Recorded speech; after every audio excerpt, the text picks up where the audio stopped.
The spark. Officer Hank Stevens leaned back in his patrol car, his weathered hands resting lightly on the steering wheel. The streets of Millbrook were quiet this morning, but Hank knew better than to let his guard down. His blue eyes, sharp despite the advancing years that had etched lines into his forehead, scanned the sidewalks as he drove slowly through town. Another day, another dollar, he muttered to himself, a habit he picked up over his 20 years on the force. As he cruised past the bank district, Hank felt his muscles tense. Recent reports of suspicious activity had cast a pall over the usually peaceful town. He had grown up in Millbrook, knew every face and every storefront. The thought of some outsider coming in and disrupting their peace didn't sit well with him. This was his community, and he was its protector. Suddenly, his radio crackled to life. All units, be advised. We've had reports of suspicious activity near First National Bank. 104, do you copy? Hank responded, 10-4. I'm on my way.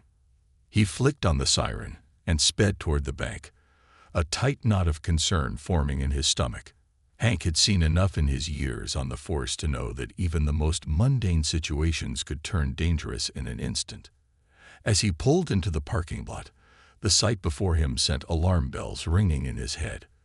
A tall, imposing figure stood by the entrance of the bank, dressed in a tailored suit that seemed to shimmer in the morning light. The man's presence was striking, his features sharp and confident. But it was the large, high-end watch glinting on his wrist and the designer briefcase at his feet that raised Hank's suspicions. With a quick glance around, Hank noticed that people were keeping their distance from the man, their expressions a mix of intrigue and apprehension. He stepped out of his car, his hand instinctively resting on his holstered weapon. "Sir," he called, striding towards the man. "What are you doing here?" The man turned, revealing a face that was both regal and composed. "I'm here for a business transaction," he replied, his voice smooth and measured. Hank frowned, suspicion curling in his gut. "What kind of transaction? You got any ID on you?" As the man reached into his pocket for identification, Hank's mind raced with assumptions. He couldn't shake the feeling that something was off. "You need to step away from the door," Hank ordered, his tone hardening. "I'm going to need to see what's in that briefcase." "Officer," the man said, his expression unchanging, "I assure you, I'm not doing anything illegal. My name is Jordan Blackwood. I'm here to finalize a deal with the bank." But Hank was already losing patience. "You look like someone trying to rob a bank," he said, raising his voice. "You're just another suspicious character trying to pull a fast one." At that moment, Hank's prejudices flared to life, fueled by the many stories he'd heard over the years. Stories of crimes committed by outsiders. Despite the man's composed demeanor, Hank felt justified in his assumptions. "You think you can waltz in here and fool me? Let me see your ID." Jordan's eyes narrowed, frustration breaking through his calm exterior. "I'm telling you, officer, I have nothing to hide. This is a misunderstanding." But Hank was already approaching him, his tone authoritative. "Hands where I can see them." Jordan raised his hand slowly, the briefcase still at his feet. "I'm not resisting, officer," he said, trying to keep his voice steady. "I just want to clarify this situation." In Hank's mind, the man's calmness only added to his suspicion. "You think I'm going to believe you? You fit the profile. Now step back and put your hands on your head." Jordan hesitated for a moment, then complied, a look of disbelief crossing his face. He was a billionaire, accustomed to respect and recognition. Yet here he was being treated like a criminal. The irony stung, but he knew that arguing would only escalate the situation. "Officer, you're making a mistake," he said again, hoping to appeal to Hank's better judgment. "I'm just trying to conduct my business, not rob anyone." But Hank was already reaching for his radio, his instincts kicking in. "Dispatch, this is Officer Stevens. I've got a suspect at the First National Bank.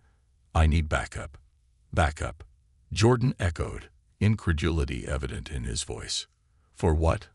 I'm a customer. Just shut up and do what I say." Hank snapped, his frustration boiling over. The tension in the air thickened, as if the entire world had paused to witness this moment. Hank's determination to assert his authority clashed with Jordan's incredulous calmness. As Hank awaited backup, he mentally prepared for the fallout of this encounter. He felt justified in his actions, convinced that he was protecting the community. But deep down, a nagging voice warned him that this might not be as cut and dried as he believed. The sound of approaching sirens broke through the tension, and Hank felt a rush of relief. He would have support, and the situation would be resolved swiftly. But as the backup officers arrived and assessed the situation, Hank noticed their expressions shift from concern to disbelief. One officer, a young woman named Officer Davis, stepped forward. "Hank, what's going on here?" "He's a suspect," Hank replied, gesturing toward Jordan, who still stood with his hands on his head. "I'm not sure what he's up to, but he's acting suspiciously." Officer Davis looked at Jordan, her brow furrowing. "Sir, is this true?" "Not at all," Jordan replied, his voice steady. "I'm here to conduct legitimate business. Your officer here seems to have made a mistake." Hank felt his heart race. The reality of the situation was beginning to sink in, but he stubbornly clung to his assumptions. "Just keep your hands up," he barked, ignoring the doubt creeping into his mind. The other officers, unsure of how to proceed, exchanged glances, clearly caught in the middle of a conflict. Hank's authority was being questioned, and he didn't like it. "I'm in charge here," he insisted. "Just stay out of this." But Officer Davis stepped closer to Jordan, her tone shifting to one of concern. "Sir, are you okay? Can you tell me what's happening?" Jordan lowered his hands slightly, frustration bubbling over. "I'm fine, but your officer seems to be lost in his own assumptions. I'm a businessman, Jordan Blackwood, CEO of Blackwood Enterprises. I'm not a criminal." The name rang a bell in Hank's mind, but he couldn't place it. "Blackwood Enterprises. What do you do?" he demanded, unwilling to concede his position. "I'm in technology and finance," Jordan explained, his tone patient yet firm. "I'm here to finalize a merger with this bank. If you let me explain, we can clear this up without any further issues." But Hank's pride wouldn't let him back down. "I'm not buying it. You fit the description of a suspect, and I'm doing my job." As the tension in the air thickened, Hank felt the eyes of his fellow officers on him, judging his every move. This was his chance to prove himself, to show that he was still capable, but the mounting pressure was starting to suffocate him. Jordan, sensing the stakes were rising, took a deep breath. "Listen, officer, if you could just check my ID and my business card, you'll see that I'm telling the truth. I'm not your typical suspect. I don't belong in handcuffs." Hank hesitated, uncertainty gnawing at him. His instinct to protect his town clashed with the reality unfolding before him. "I don't need to check anything. Just stay where you are." But in that moment, he caught a glimpse of Officer Davis's concerned expression, and doubt crept in. He had spent years fighting crime, battling stereotypes, and yet here he was, perpetuating them himself.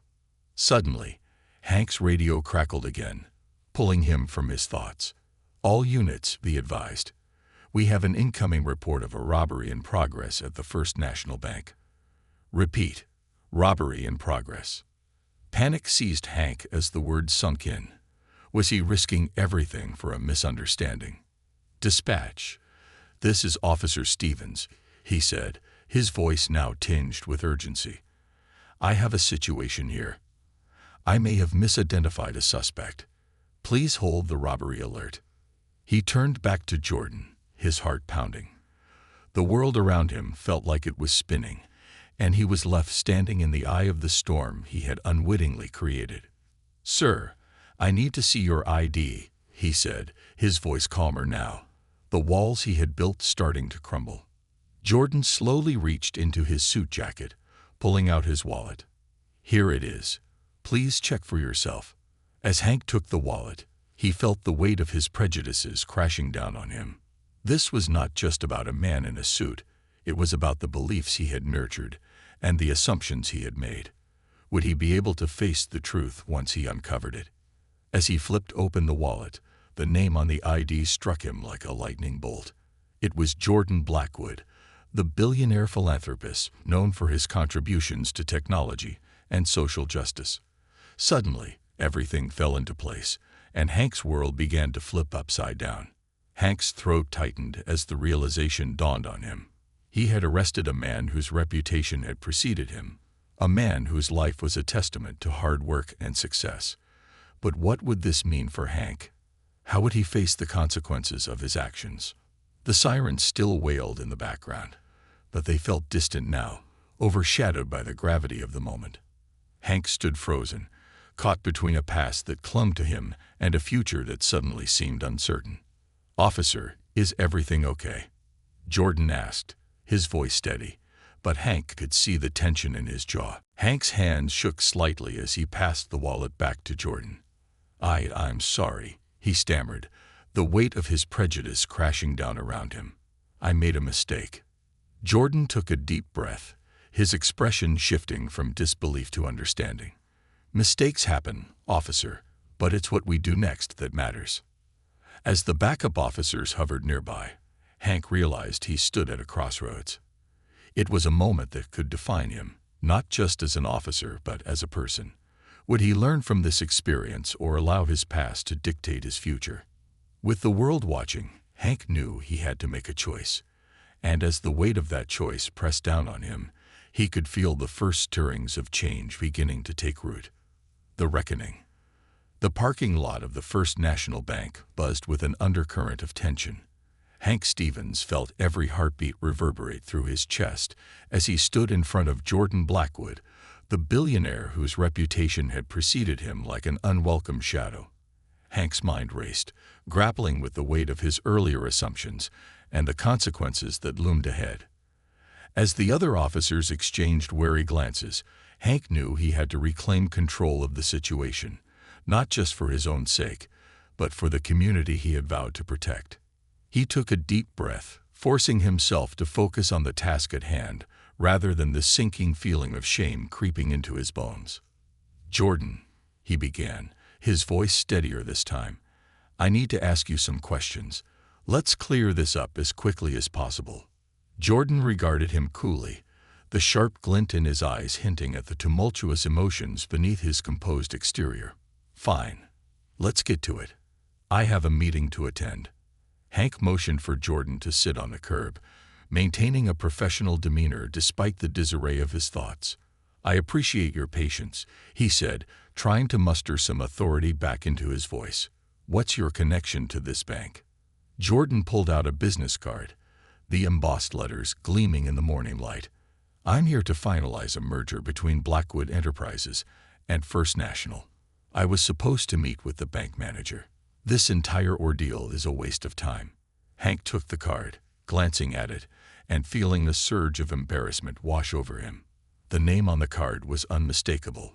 Jordan Blackwood, a name that was synonymous with success, philanthropy, and innovation. This man was not just any businessman.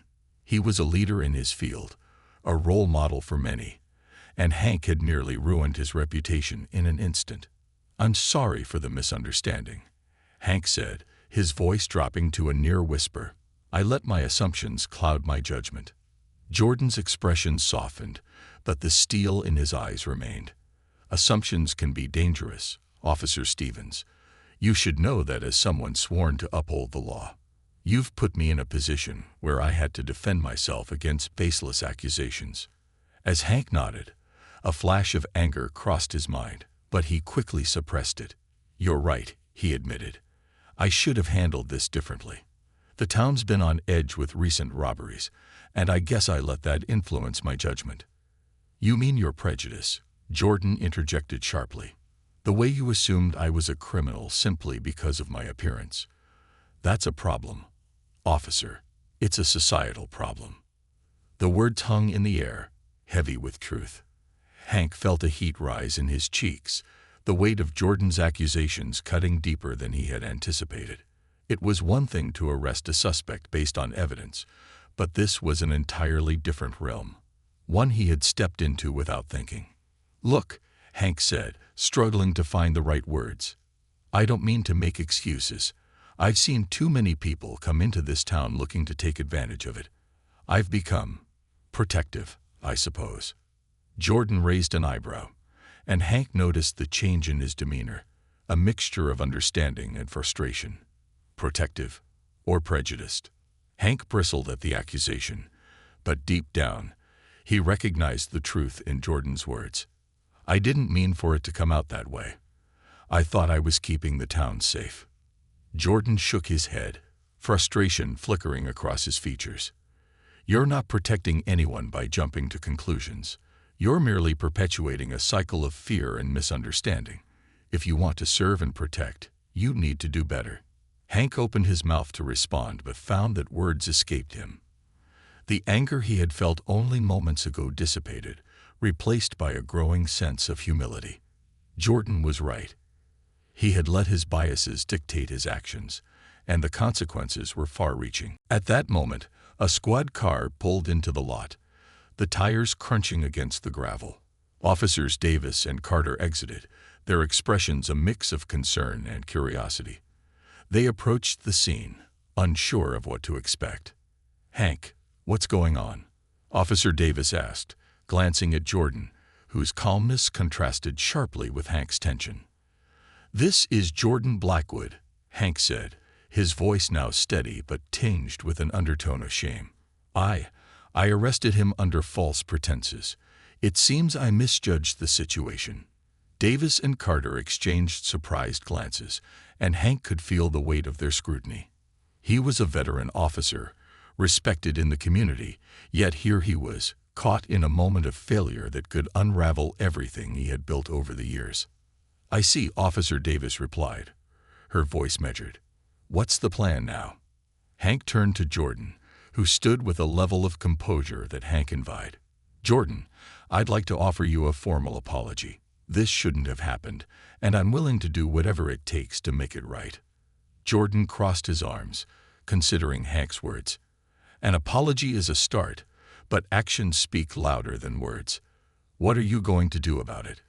Hank nodded, acknowledging the challenge laid before him. "I want to learn from this. I need to understand my biases and work on them. Maybe we could have a discussion, my department and your team, to talk about how we can address these issues in our community." A flicker of hope sparked in Jordan's eyes, and he uncrossed his arms. "That's a good start. Change comes from understanding. If you're willing to lead that charge, I'll gladly participate." Hank's heart lifted at the prospect of collaboration, but he also felt the gravity of the situation weighing down on him. This was more than just a simple misunderstanding. It was a wake-up call that challenged everything he thought he knew about policing, his community, and himself. The officers standing by were silent, absorbing the unfolding conversation. Hank felt the need to solidify this newfound direction. "I'll speak with Chief Miller about setting up a community outreach program focused on biases in law enforcement," he asserted, determination surging within him. "We can work on educating ourselves and our fellow officers." "Good," Jordan replied, a hint of respect shining through his gaze. "This isn't just about you or me. It's about creating a safer environment for everyone in Millbrook. If we can bridge the gap between law enforcement and the community, we'll all be better off." As they stood in the parking lot, Hank felt a shift within himself, a sense of purpose igniting. He had entered the day expecting routine, but he was leaving with the potential for transformation, not just in his role as an officer, but in the way he viewed the world around him. Officer Davis, who had been quietly observing the exchange, finally spoke up. "Hank, it takes a strong person to admit when they've made a mistake. I admire your willingness to own up to it." Hank met her gaze, grateful for her support. "Thanks, Davis. I know this isn't going to be easy, but it's necessary." Carter chimed in. "It's a lesson for all of us. We need to remember that every person has a story, and we should approach situations with open minds." Jordan nodded in agreement, and Hank felt a wave of gratitude wash over him. Here they were, all strangers moments ago, now united by the goal of making a change. It was a reminder that collaboration could emerge from even the most challenging circumstances. "Let's not waste any more time," Jordan said, glancing at his watch. "I have a meeting that I need to attend, but I'm committed to seeing this through." "Of course," Hank replied, stepping aside to let Jordan pass. "Thank you for your understanding. I'll reach out soon to get the ball rolling on our discussions." As Jordan walked toward his car, Hank felt a mix of relief and anticipation. The road ahead would be difficult, filled with obstacles and resistance, but it was a path worth taking. After Jordan left, Hank turned to his fellow officers, who were still processing the encounter. "I know this has been a lot to take in, but I hope we can all learn something from today." Officer Davis stepped closer, her expression earnest. "Hank, we all make mistakes. What matters is how we grow from them. I think you're taking the right steps." Carter nodded in agreement. "We can all benefit from reassessing our perspectives. It's a reminder that policing is about service, not just authority." Hank felt a sense of camaraderie wash over him, and for the first time in a long while, he felt optimistic about the changes that lay ahead. They had a chance to foster understanding, to reshape the narrative of policing in their town, and to be the change they wished to see. As they stood together in the parking lot, Hank looked at his colleagues, knowing that this was just the beginning of a journey that would challenge them all. But with determination and open hearts, he believed they could create a community where understanding and respect flourished. As he returned to his patrol car, Hank took one last look at the bank. It had always been a symbol of security for him, a place where hard work and dedication were valued. But today, it had become something more, a catalyst for change. Hank turned on the ignition, feeling a renewed sense of purpose. He was ready to face whatever challenges lay ahead, armed with the knowledge that his past didn't have to define his future. The journey toward understanding would be long, but it was one he was now willing to undertake. As he pulled out of the parking lot, he knew he wasn't just driving home. He was steering toward a new beginning, one where assumptions could be challenged and biases could be dismantled. He was ready to learn, to grow, and most importantly, to serve with integrity. Building bridges. The days following the incident at First National Bank felt different for Officer Hank Stevens. Each morning, he woke with a sense of purpose he hadn't felt in years. The sun rose over Millbrook, casting a warm glow on the familiar streets, but everything seemed infused with new possibilities. He couldn't shake the realization that his worldview had begun to shift, and with it, the potential to create real change in his community. That morning, he parked his patrol car outside the police station, a sense of anticipation coursing through him. He had arranged a meeting with Chief Miller to discuss the establishment of a community outreach program focused on addressing biases in law enforcement. As he entered the station, he noticed the usual bustle of officers preparing for their shifts. Yet there was an undercurrent of curiosity about what had transpired with Jordan Blackwood. Whispers filled the air, and Hank could feel the weight of their scrutiny as he walked past. "Morning, Hank." Officer Davis greeted him with a smile, her tone light yet encouraging. "Ready for your meeting with the chief?" "More than ready," Hank replied, his confidence bolstered by her support. "I think we can make a real difference if we approach this the right way."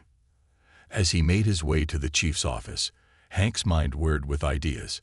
He envisioned a program that not only educated officers about their biases, but also fostered open dialogue with the community. The thought of hosting workshops, inviting local leaders, and creating spaces for honest conversations filled him with hope. It was time for a change, and he was determined to lead the charge. Inside the chief's office, Hank found Chief Miller reviewing a stack of reports. The chief looked up, his expression shifting from mild annoyance to curiosity as Hank entered. "Stevens, what's got you all fired up this morning?" Chief Miller asked, leaning back in his chair. Hank took a seat, his heart racing. "Chief, I want to discuss a new initiative, something to address biases in our department and improve our relationship with the community." Miller raised an eyebrow, Intrigued. Go on. I think we need to establish a community outreach program. We can host workshops and discussions to educate our officers about biases and also create a platform for the community to voice their concerns. It's important that we build trust with the people we serve, Hank said, the words flowing more easily than he anticipated. The chief stroked his chin, considering Hank's proposal. I see where you're coming from. The incident with Blackwood didn't exactly paint us in the best light. Hank nodded, feeling the weight of the moment. Exactly. I made a mistake, and it's time we acknowledge that there are real consequences to our actions. But more importantly, it's an opportunity for us to grow and learn. Miller leaned forward, his interest piqued. What do you envision for this program? Hank outlined his ideas.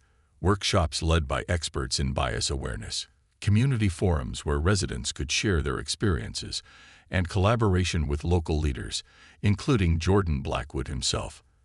As he spoke, he saw the chief's expression shift from skepticism to approval. You know, Stevens, this could be the start of something significant for our department. We need to show the community we're willing to change, Miller said, nodding slowly. Yes, and if we bring in community leaders, we can start to bridge the gap, Hank added, his excitement growing. People need to see that we're not just officers. We're human beings willing to listen. After a lengthy discussion, Chief Miller agreed to support Hank's initiative, setting the wheels in motion. Let's get some meetings set up, and I want you to take the lead on this. Make sure to involve Officer Davis. She has a good rapport with the community. Hank felt a surge of gratitude as he left the chief's office, his mind racing with possibilities. This was it, the chance to create real, meaningful change. He knew there would be challenges ahead, but for the first time, he felt equipped to tackle them. Later that afternoon, Hank reached out to Jordan Blackwood to discuss the outreach program. He hesitated before hitting send, unsure of how Jordan would respond after the tumultuous encounter. But he knew this was essential, and he couldn't let his fears hold him back. Mr. Blackwood, he typed, I'd like to invite you to collaborate on a community outreach program focused on addressing biases in law enforcement. Your voice would be invaluable, and I believe together we can make a significant impact. The message sent, Hank sat back, his thoughts swirling. What would Jordan say? Would he be willing to put the past behind them and work together for the greater good? It felt like a leap of faith, but it was a step worth taking. A few hours later, Hank's phone buzzed, pulling him from his thoughts. It was a response from Jordan. Officer Stevens, I appreciate your initiative and would be glad to discuss this further. Let's meet tomorrow at noon at the First National Bank. I look forward to collaborating. Hank's heart lifted. He felt a sense of relief wash over him, coupled with excitement for what lay ahead. They had the chance to turn a negative experience into something transformative. The next day arrived with a sense of purpose that permeated the air. Hank arrived at the First National Bank, the sun shining brightly, casting a warm glow over the building. He felt a mixture of nerves and anticipation as he approached the entrance. Inside, the atmosphere was bustling, with customers conducting their business while bank employees greeted them with friendly smiles. Hank spotted Jordan waiting near the conference room, dressed impeccably in a tailored suit, his demeanor confident yet approachable. Officer Stevens, Jordan greeted, extending his hand. I'm glad we could meet. Thank you for being willing to discuss this, Hank replied, shaking his hand. I believe we can really make a difference together. They entered the conference room, which was filled with natural light streaming through large windows. Hank felt a sense of optimism as they settled into their chairs, the atmosphere shifting toward collaboration. Tell me more about your vision for this outreach program, Jordan encouraged, leaning forward, genuinely interested. Hank laid out his ideas: workshops on bias awareness, community forums for open dialogue, and the importance of creating a safe space for discussions. He emphasized that they could invite not only law enforcement, but also local leaders, educators, and activists. I think it's essential to bring various perspectives into this dialogue, Hank said, his enthusiasm shining through. It's not just about policing. It's about understanding how we all fit into this community. Jordan nodded thoughtfully, his expression serious. You're right. This isn't just about addressing biases. It's about building a more inclusive community where everyone feels heard and valued. I'd like to help in any way I can. The conversation flowed effortlessly as they discussed potential speakers, topics, and how to effectively engage the community. Jordan shared his experiences in the business world, highlighting the importance of trust and transparency in fostering relationships. Hank absorbed every word, feeling inspired by Jordan's insights. Have you thought about involving local schools? Jordan asked. Educating younger generations can have a lasting impact. If we teach them about empathy and understanding from an early age, we can create a ripple effect in the community. Hank's eyes lit up at the suggestion. That's brilliant. We could partner with schools to host programs that encourage open discussions about diversity, respect, and the importance of understanding different perspectives. As they continued brainstorming, Hank felt a sense of camaraderie growing between them. They were no longer just an officer and a businessman. They were allies, united by a common goal. After an hour of passionate discussion, they concluded with a plan to host an initial community meeting within the next few weeks. They would reach out to local organizations and stakeholders to gather support and create a diverse panel for the discussions. As they stood to leave, Hank couldn't help but feel a sense of pride in what they had accomplished together. Thank you, Jordan. This means a lot to me, and I know it will mean a lot to our community as well. Jordan smiled, the tension from their first encounter now a distant memory. We're all in this together, Hank. It's about time we start working toward real change. The weeks that followed were a whirlwind of activity. Hank and Jordan coordinated meetings, enlisted speakers, and spread the word about the outreach program. Their efforts garnered attention from local media, and the community began to buzz with anticipation. As the date of the first community meeting approached, Hank felt a mix of excitement and anxiety. Would the community show up? Would they be receptive to the discussions? He had worked hard to prepare, but there were no guarantees. On the day of the event, the conference room at First National Bank was packed. Community members, local leaders, and officers filled the space, creating a diverse tapestry of faces eager to engage in meaningful conversations. Hank felt a sense of pride wash over him as he stood at the front of the room, ready to welcome everyone. Thank you all for being here today, he began, his voice steady but filled with emotion. This is a crucial step toward building a better future for our community. We're here to listen, learn, and grow together. Jordan stood beside him, exuding confidence and warmth. Our goal today is to foster open dialogue about the challenges we face and how we can overcome them. It's time we break down the barriers that divide us and work toward understanding. The atmosphere shifted as the discussions unfolded. People shared their experiences, stories of fear, misunderstanding, and the desire for change. The conversations flowed freely, with Hank and Jordan facilitating the dialogue, encouraging participants to express their thoughts openly. As the meeting progressed, Hank felt a transformation taking place.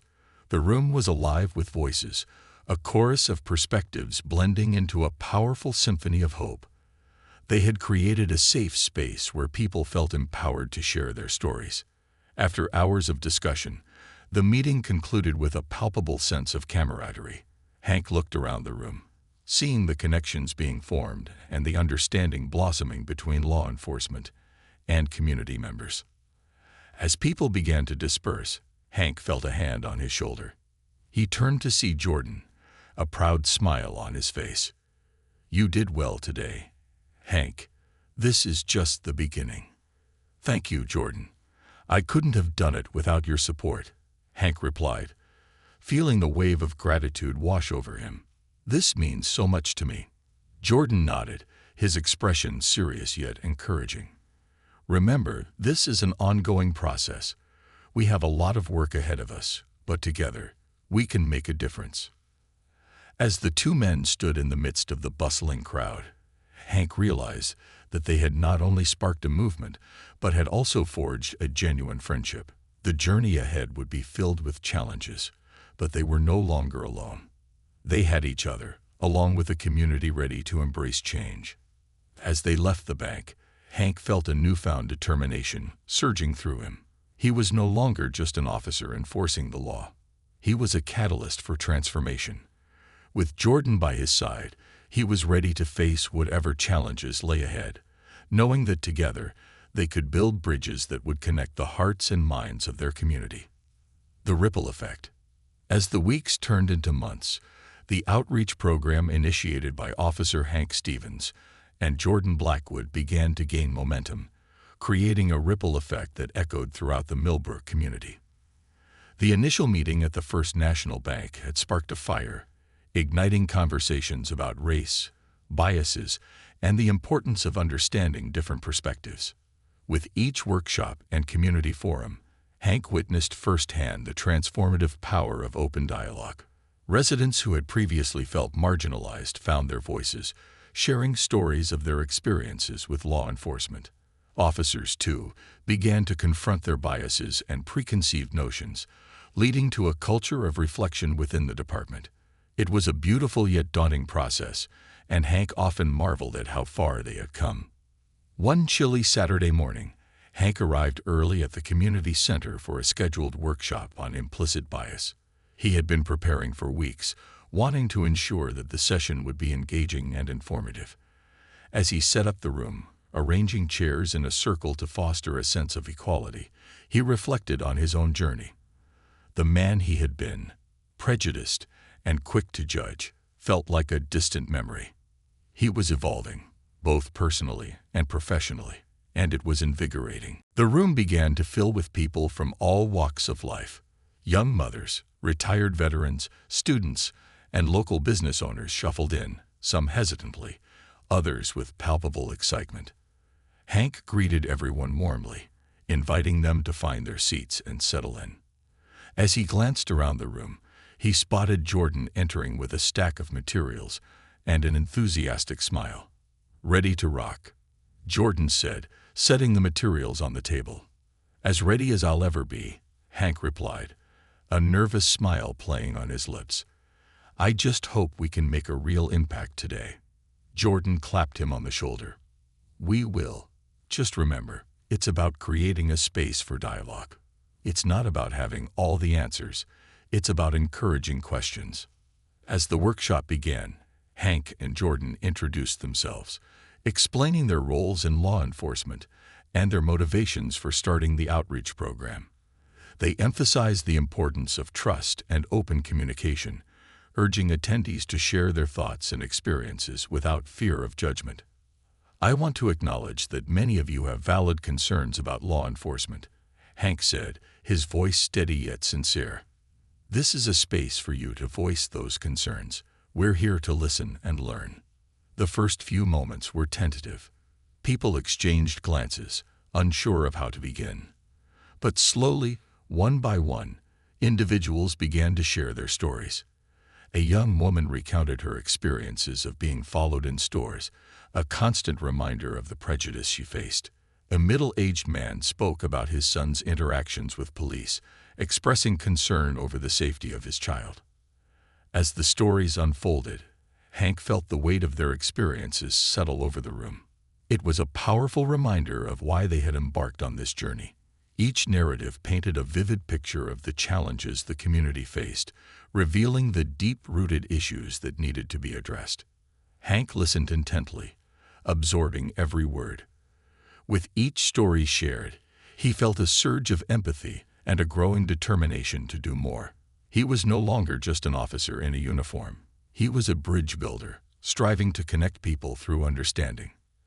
When it was Hank's turn to speak, he took a deep breath and shared his own journey, beginning with the incident at the bank. He spoke candidly about his prejudices and how they had clouded his judgment. The room fell silent, and he could feel the weight of their gazes upon him. "I made a mistake," Hank admitted. "I misjudged someone based solely on the color of their skin." That moment changed me. It was a wake-up call, and I realized that I had to take responsibility for my actions. We need to do better, and we can start here. After the workshop, people lingered, exchanging thoughts and forming connections. Hank noticed a group of officers conversing with community members, engaged in genuine discussions. The barriers that had once separated them were beginning to crumble. As the weeks rolled on, Hank and Jordan continued to organize events, drawing in larger crowds each time. They partnered with local schools to host youth workshops, teaching students about empathy and the importance of understanding others. The response from the community was overwhelmingly positive, creating a sense of hope that rippled beyond the walls of the community center. One evening, as Hank sat at his kitchen table reviewing the notes from the latest workshop, he received a call from Chief Miller. "Hank, I wanted to commend you on the outreach program. The department has seen a noticeable change in the community's perception of us," Chief Miller said, his tone more appreciative than Hank had ever heard. "Thanks, Chief. We're really trying to foster relationships and build trust," Hank replied, his heart swelling with pride. "I'd like to attend one of your upcoming events. I think it's crucial that we demonstrate our support for these efforts from the top down," Miller continued. "Absolutely. We'd love to have you," Hank said, excitement bubbling within him. "I think it would mean a lot to the community to see you there." As Hank hung up the phone, he couldn't shake the feeling that they were on the cusp of something monumental. With each event, they were not just addressing biases, but transforming the entire culture of the department. It was a long and difficult journey, but they were making strides. However, change doesn't come without its challenges. As the program gained traction, resistance emerged from unexpected places. Some officers expressed discomfort with the transparency and vulnerability required in these discussions. They felt threatened by the emphasis on acknowledging biases, fearing it would undermine their authority. One day, during a department meeting, Hank could sense the tension in the room. Several officers spoke out against the outreach initiative, arguing that it painted them in a negative light. "Why should we be forced to admit we're biased? We're just doing our jobs," one officer exclaimed, crossing his arms defiantly. Hank felt a familiar surge of frustration, but knew he had to remain composed. It's not about blaming anyone. It's about recognizing that biases exist, whether we acknowledge them or not. By addressing them, we can serve our community better, he explained, trying to convey his vision for a more empathetic approach. Chief Miller, sitting at the head of the table, spoke up. "Hank is right. This initiative isn't about vilifying officers. It's about growth. We need to be able to listen to our community and understand their experiences."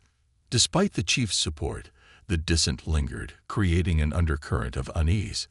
Hank understood that change was difficult, especially in a field that valued tradition and authority. He would need to find ways to bridge this gap, ensuring that officers felt heard while still pushing for progress. In the following weeks, Hank organized a workshop specifically for officers, encouraging them to express their concerns about the outreach program. He invited a guest speaker who specialized in organizational change to facilitate the discussion. The goal was to create a safe space for officers to voice their apprehensions without fear of judgment. On the day of the workshop, Hank stood at the front of the room, his heart racing. He had faith in the process but understood that resistance could be deeply rooted. As officers filed in, he could sense the tension. Many wore skeptical expressions. "Thank you all for coming," Hank began, his voice steady. "Today is about having an open dialogue. I want you to feel comfortable sharing your thoughts, no matter how difficult they may be."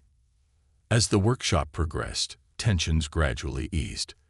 The guest speaker guided the officers through activities designed to foster vulnerability and empathy. One by one, officers began to share their feelings of frustration and confusion regarding the community outreach program. "I just don't understand why we need to change the way we do things," one officer admitted, his voice low. "I feel like we're being told we're doing everything wrong." Hank listened intently. "I understand that fear. Change can feel threatening, especially when it challenges long-standing beliefs. But this isn't about saying everything you've done is wrong.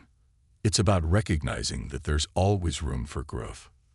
Gradually, more officers began to share their thoughts. Some expressed concern about public perception, while others acknowledged the need for change but struggled to articulate their feelings.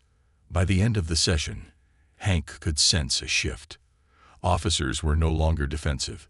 They were engaged. They began to brainstorm ways to integrate the outreach program into their daily work, exploring how they could approach interactions with the community more thoughtfully. As the workshop concluded, one officer spoke up. "I think we just need to remember that we're part of this community too. It's not us versus them. We're all in this together." Hank felt a surge of hope. They were beginning to dismantle the walls that had kept them separate from the community they served. The road ahead would still be challenging, but Hank knew they were moving in the right direction. Days turned into weeks, and as the outreach program continued to flourish, Hank's relationship with Jordan deepened. They met regularly to discuss the program's progress and strategize future initiatives. Their shared commitment to fostering understanding had forged a strong bond. One evening, while discussing upcoming events over coffee, Jordan leaned back in his chair, a thoughtful expression crossing his face. "You know, Hank, I've been thinking about how we can expand this program. What if we included mentorship opportunities for young people in the community?" Hank perked up at the idea. "That's a great notion. We could partner with local schools and businesses to create internships or mentorships for students interested in careers in law enforcement or community service." Jordan nodded, his enthusiasm infectious. "Exactly. We can show them that there are different paths they can take. It would also help bridge the gap between young people and officers." As they fleshed out the idea, Hank felt a renewed sense of purpose. They were not just addressing biases. They were empowering the next generation to become leaders in their community. It was a profound step toward creating a more inclusive future. The next week, they presented their mentorship initiative at a community meeting. The response was overwhelmingly positive, with many local leaders eager to collaborate. Schools expressed interest in integrating mentorship into their curriculum, and local businesses began to offer support. As momentum continued to build, Hank felt a wave of gratitude wash over him. The outreach program had become a catalyst for change, not just within the police department, but throughout the entire community. It was a collective effort, a tapestry woven from diverse voices and experiences. One evening, as Hank sat on his porch reflecting on the journey so far, he received a text from Jordan. It read, "Let's meet tomorrow to discuss the mentorship program. I think we have something special here." Hank smiled, feeling the excitement bubble within him. They were making strides toward a brighter future, and he was eager to see where this journey would lead next. Together, they were building bridges, fostering understanding, and igniting a movement that would resonate through generations to come. As the sun dipped below the horizon, painting the sky in hues of orange and purple, Hank felt a sense of peace settle over him. The road ahead would undoubtedly be challenging, but he knew they were equipped to face it together. The foundation had been laid, and with each step, they were forging a new path, one defined by empathy, understanding, and the unwavering belief that together they could create a better world. The storm before the calm. As the mentorship initiative began to take shape, Hank and Jordan found themselves more deeply entrenched in community engagement than ever before. The program's development garnered attention from local news outlets, creating a buzz that seemed to resonate throughout Millbrook. The narrative was shifting. The outreach efforts were transforming perceptions, and for the first time in a long while, there was a palpable sense of hope. However, the journey toward true change was not without its obstacles. One fateful day, an incident occurred that would test everything Hank and Jordan had worked for. It was a crisp fall morning, the kind that filled the air with the scent of damp leaves and the promise of change. Hank arrived at the community center early, excited to finalize the details of their first mentorship event. As he opened the doors, the vibrant colors of autumn poured into the space, echoing the energy of the community, alive and ready to embrace new beginnings. As he arranged chairs in the meeting room, his phone buzzed incessantly. He glanced at the screen and saw a flurry of messages from Jordan. The tone was urgent, and Hank's heart raced as he read. "Hank, turn on the news. We need to talk ASAP." Flipping on the television in the center's common area, Hank felt a cold knot form in his stomach. The news anchor was reporting live from the local park, where a protest was erupting in response to a recent police encounter that had gone viral. A video had surfaced showing officers forcibly detaining a young black man during what was described as a routine stop.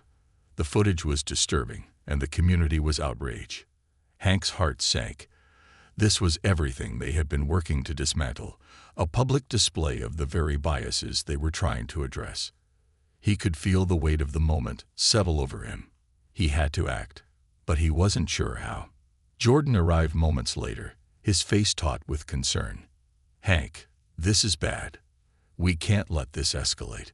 We need to show our support for the community now more than ever," he said, urgency palpable in his voice. "I know," Hank replied, his mind racing. "But what can we do? It feels like we're fighting an uphill battle. First, we need to get to the park. We should be there, showing solidarity with the community," Jordan urged, his eyes fierce with determination. With a resolute nod, Hank grabbed his jacket, and the two men headed toward the park. As they drove, the tension hung thick in the air, a reminder of the fragility of the progress they had made. Upon arriving, the scene was chaotic. A crowd had gathered, voices raised in anger, demanding accountability and justice. Hank felt a sense of unease wash over him. The atmosphere was charged with raw emotion, and he knew that tensions could easily escalate. "We need to find a way to communicate with them," Jordan said, scanning the crowd for familiar faces. "We can't let this get out of hand. They need to see that we're here to listen." Hank spotted a group of community leaders near the front, passionately addressing the crowd. They were demanding answers and expressing their frustration with the police department. Without hesitating, he and Jordan made their way through the throng of people. "Hank, Jordan," shouted Leah, one of the leaders from the outreach program. Her voice was strained with emotion. "We're trying to talk to the media, but they need to hear from you too. They need to see that we're not just talking. We're ready for real change."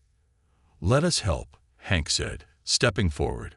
"We want to support you and the community in any way we can." As they huddled together, Hank felt the weight of responsibility settle heavily on his shoulders. This was not just about policing. It was about lives, families, and a community grappling with fear and mistrust. They had to navigate this carefully. After a tense discussion, they agreed to make a statement together. Hank stood in front of the crowd, his heart pounding as he faced the sea of expectant faces. "I want to start by acknowledging the pain and frustration that many of you are feeling right now. I am here today, not as a police officer, but as a member of this community," he began, his voice steady but filled with emotion. "What happened was unacceptable. We are committed to listening and learning from your experiences." The crowd murmured, some nodding in agreement while others remained skeptical. Hank continued, his heart pouring out. "I understand that our trust has been broken. I am here to assure you that we are working hard to rebuild that trust. We want to create a safe space for dialogue and action." Jordan stepped forward, adding, "We are committed to ensuring that this department reflects the values of our community. We want to be transparent and accountable, but we can't do this alone. We need your voices in this process." As they spoke, Hank could feel the tension slowly begin to dissipate. The crowd, while still angry, was willing to listen. They were engaging with the message rather than just reacting to it. Afterward, Leah thanked them both, her eyes filled with gratitude. "You two showed up when it mattered. This is the kind of support we need right now. But this isn't over. We need to keep the momentum going." Hank nodded, the realization sinking in. They had weathered the storm, but they were just beginning to chart a new course. "Let's keep talking," he replied. We need to establish a plan moving forward to ensure that we're not just reacting to this incident, but proactively working to prevent future issues. In the days that followed, the atmosphere in Millbrook was tense yet hopeful. The media spotlight was intense, and the department faced scrutiny from all sides. Hank and Jordan spent long hours strategizing with community leaders, drafting a comprehensive response plan, and developing an action committee that included community members and officers. They focused on transparency, pledging to hold community forums where residents could voice their concerns directly to law enforcement. Hank felt the weight of their commitment as they organized a town hall meeting, eager to address the community's fears head-on. The night of the town hall, the community center was packed. Tension hung in the air, a palpable mixture of hope and skepticism. As Hank and Jordan stood at the front, the murmur of voices filled the room. "Thank you all for coming," Hank began, trying to project calmness despite his racing heart. "We are here tonight to listen to you, to understand your concerns, and to discuss how we can work together moving forward." One by one, community members stood to speak, sharing their frustrations, fears, and aspirations for a better relationship with the police. Some expressed deep-rooted anger over systemic issues, while others were cautiously optimistic about the changes they were witnessing. As the night wore on, Hank found himself engaged in meaningful conversations with people he had never met before. He listened as they recounted their experiences, their voices raw with emotion. The stories were eye-opening, forcing him to confront the realities of what it meant to serve as a law enforcement officer in a community that felt betrayed. At one point, a young woman stood up, tears streaming down her face. "How can we trust you when we see officers treating our brothers and sisters like criminals? This is not just about one incident. It's about a culture of fear," she said, her voice trembling. Hank felt a lump form in his throat. "You're right. Trust has to be earned. It's our responsibility to do better. I'm committed to being part of that change," he replied, his voice steady but filled with emotion. Jordan added, "We need your voices in this process. It's not enough for us to just promise change. We have to be held accountable by you." As the night came to a close, Hank felt a wave of hope wash over him. The road ahead would undoubtedly be challenging, but they had taken a crucial step toward healing. They were forging connections and fostering understanding, building a foundation for a more equitable future. In the weeks that followed, Hank and Jordan continued to work tirelessly to implement the changes discussed during the town hall. They collaborated with local organizations to host workshops, focusing on community policing, implicit bias training, and building relationships between officers and residents. Through the mentorship initiative, young people from diverse backgrounds were paired with officers, creating opportunities for dialogue and understanding. Hank watched as these connections blossomed. Young people who had once viewed the police with suspicion began to see officers as allies and mentors. But with progress came challenges. Some members of the police department remained resistant to the changes, feeling threatened by the evolving culture of transparency and accountability. Hank found himself navigating difficult conversations, working to reassure his colleagues that embracing change did not mean abandoning their values. One afternoon, as he sat in his office reviewing feedback from the mentorship program, a familiar face appeared in the doorway. It was Officer Jenkins, one of the department's veterans, known for his staunch traditionalism. "Hank, can we talk?" Jenkins said, his tone serious. "Of course," Hank replied, motioning for him to take a seat. "What's on your mind?" Jenkins took a deep breath. "I've been thinking a lot about this outreach stuff. I'm not sure it's the right approach. We're police officers. We should be enforcing the law, not trying to be friends with everyone." Hank felt a pang of frustration, but knew that dismissing Jenkins' concerns wouldn't foster understanding. "I hear you, Jenkins, but the reality is that building relationships with the community is crucial. We can enforce the law while still being approachable. It's about trust. Trust is earned on the streets, Hank, not in community meetings," Jenkins replied, crossing his arms. "Trust is earned through action too. We need to show the community that we're here to serve them, not just police them. This isn't about being friends. It's about creating a safe environment for everyone," Hank countered. As the conversation continued, Hank realized that change would require patience and persistence. He needed to find common ground with his colleagues, showing them that fostering relationships didn't undermine their authority. It enhanced it. Weeks turned into months, and slowly the seeds of change began to take root in Millbrook. The mentorship program flourished, and community forums became a regular occurrence. People began to share their stories and experiences openly, and the police department's commitment to accountability was evident. However, Hank knew that their journey was far from over. The progress they had made was fragile, and they had to continue nurturing the relationships they had built. One evening, while reviewing plans for the upcoming community picnic, Hank received an unexpected phone call from Chief Miller. "Hank, we've received an invitation to a statewide conference on community policing. They want us to present our outreach initiative," Miller said, his voice filled with excitement.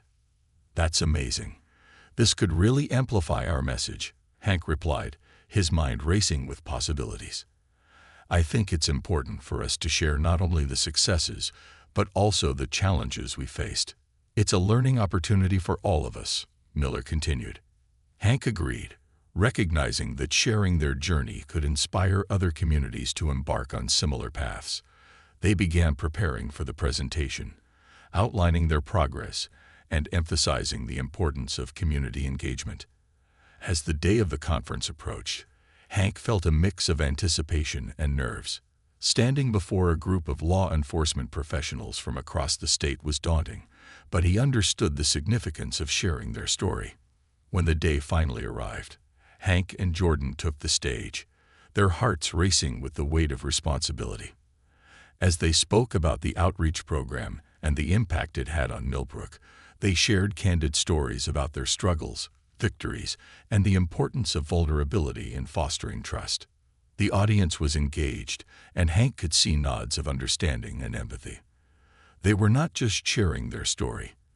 They were inspiring others to reconsider their approaches to policing.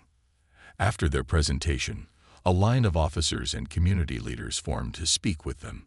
Hank felt a surge of hope as they exchanged ideas, emphasizing the need for collaboration and understanding. As the conference came to a close, Hank and Jordan returned to Millbrook with renewed energy. They knew they were part of something bigger than themselves, a movement toward building a more just and equitable society. In the months that followed, Hank's perspective shifted. He realized that change was not a destination, but a continuous journey. Every conversation, every connection, and every small step forward mattered. The road was long, but together they were forging a new path, one defined by empathy, understanding, and a shared commitment to creating a better world for all. As Hank looked out over the community during a recent gathering, he felt a profound sense of gratitude. The progress they had made was tangible, and he knew that they had built something special. They had transformed fear into trust, anger into understanding, and division into community.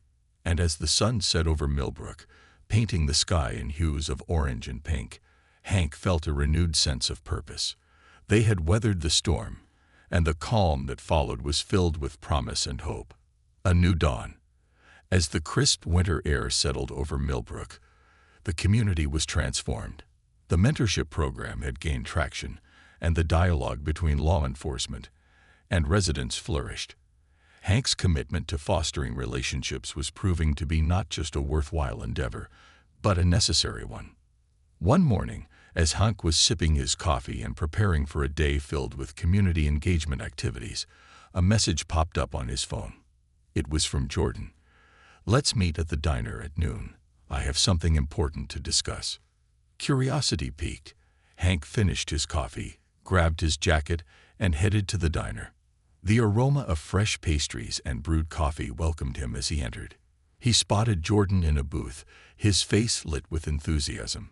"Hey, Hank, you're going to want to hear this," Jordan said, barely able to contain his excitement. "What's up?" Hank asked, sliding into the booth across from him. Jordan leaned in, his voice lowering conspiratorially. I just got off the phone with a local nonprofit organization that focuses on youth empowerment. They want to partner with us for a community-wide event, an empowerment day to showcase the mentorship program and bring awareness to youth leadership in our community. Hank's eyes widened. That sounds incredible. What do they have in mind? They're envisioning a day filled with workshops, guest speakers, and activities aimed at empowering young people. The idea is to give them a platform to express themselves and showcase their talents while bridging the gap between youth and law enforcement, Jordan explained. Count me in. We need to get the community involved. This could be a game changer, Hank replied, already envisioning the possibilities. With a shared sense of purpose, the two men began brainstorming ideas for the event. They discussed everything from workshop topics to potential guest speakers, feeling the energy in the diner build as they tapped into the community's potential. Hank envisioned local leaders, educators, and artists coming together to uplift the youth, offering them guidance and inspiration. As the plans unfolded, Hank reached out to community members and leaders to gain their input. The excitement was palpable. Everyone seemed eager to contribute. They envisioned a vibrant day that would include art displays, talent showcases, and discussions on leadership skills, financial literacy, and community service. The event quickly became the talk of the town. Flyers were distributed, social media buzzed with anticipation, and people were eager to participate. As the days went by, the energy surrounding the Empowerment Day grew, and Hank could feel the community rallying together. Then, a week before the event, an unexpected challenge arose. Hank received a call from Chief Miller. Hank, I need to talk to you about the Empowerment Day, Miller said, his tone serious. What's going on? Hank asked, concern creeping into his voice. I've received some pushback from a few officers about our involvement in this event. Some believe we shouldn't be engaging so openly with the community, especially after recent events, Miller explained. Hank felt a surge of frustration. But we're trying to build trust and understanding. This event is a perfect opportunity for us to show our commitment. I know, but I want you to be aware of the resistance within the department. Some officers think that this kind of engagement undermines their authority. We need to tread carefully, Miller cautioned. Taking a deep breath, Hank realized that this was yet another hurdle they needed to overcome. I appreciate the heads up, Chief. I'll address this with the team. We can't let fear dictate our progress. Later that evening, Hank gathered the officers in the community room of the station. The air was thick with tension as he prepared to address the growing concerns. Thank you for coming, everyone, Hank began, his voice steady. I understand there are concerns about our involvement in the Empowerment Day. I want to be clear. This is not just a community event. It's a crucial step toward rebuilding trust between us and the people we serve. A few officers exchanged skeptical glances, and Hank continued, We're not just here to enforce the law. We're here to serve our community. Engaging with residents, especially the youth, is vital for fostering understanding. We can't afford to retreat into a bubble. Officer Jenkins, who had been one of the more vocal skeptics, spoke up. But how do we ensure that our authority isn't undermined? How do we maintain respect? Respect is earned through our actions. The more we connect with the community, the more they'll see us as allies rather than adversaries, Hank replied, hoping to quell the apprehensions.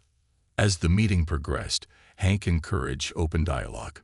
Many officers shared their concerns, while others began to see the potential benefits of community engagement. By the end of the discussion, a tentative agreement formed. While some remained uneasy, many were willing to embrace the opportunity for positive change. The days leading up to the Empowerment Day flew by in a blur of activity. The entire community came together, and Hank felt a renewed sense of hope as they decorated the community center, set up booths, and arranged seating for the guest speakers. The morning of the event dawned bright and clear, a perfect backdrop for what Hank envisioned as a transformative day. As he arrived early to set up, he was greeted by volunteers, excitedly preparing for the influx of attendees. "Hey, Hank, this looks amazing." One of the young mentees, a bright-eyed teenager named Malik, exclaimed as he helped arrange chairs. "Thanks, Malik. I can't wait to see everyone here." "You ready to share your story?" Hank asked, smiling at the enthusiasm. "Definitely. I want to inspire others to follow their dreams," Malik replied, determination shining in his eyes. As the crowd began to gather, Hank felt a mix of nerves and excitement. He looked around at the faces, young, old, and everything in between, gathered for a shared purpose. It was a moment of unity and hope. The event kicked off with an opening ceremony, where Hank took the stage, feeling the weight of the moment. "Welcome, everyone. Today is about celebrating our community, our youth, and the power of collaboration. We're here to learn, grow, and create a brighter future together."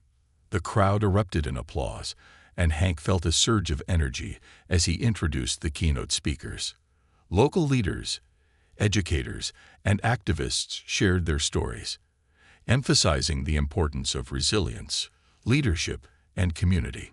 Workshops followed, covering topics like financial literacy, career exploration, and personal development.